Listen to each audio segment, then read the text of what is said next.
Hola, mi nombre es Alejandro García Rubio, soy estudiante de la Universidad Autónoma de Baja California, Facultad de Enfermería. El video que traigo a continuación será en cumplimiento de la materia Enfermería en Atención a la Mujer, donde estaremos revisando la técnica de auscultación de frecuencia cardíaca fetal, así como la medición de la altura del fondo uterino. Espero que este video sea de su agrado.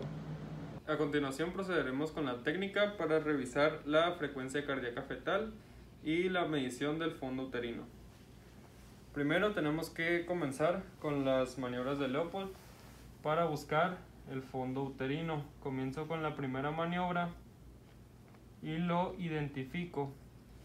Después me voy por la segunda maniobra para buscar el dorso del bebé y vemos que aquí está en relación con la madre en la parte izquierda. Después me voy con la tercera maniobra para buscar la cabeza del bebé. Vemos que presenta las 3 R's, que es redondo, rígido y regular.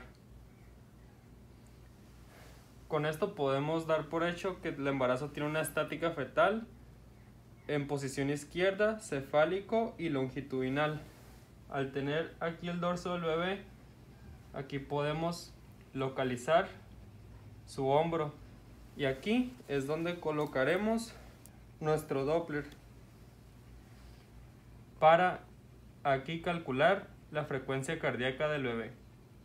A continuación calcularemos la medida de la altura del fondo uterino utilizando una cinta y colocando el 0 en el borde del pubis hasta el fondo uterino, y así podemos calcular que la altura de nuestro fondo uterino tiene 32 centímetros.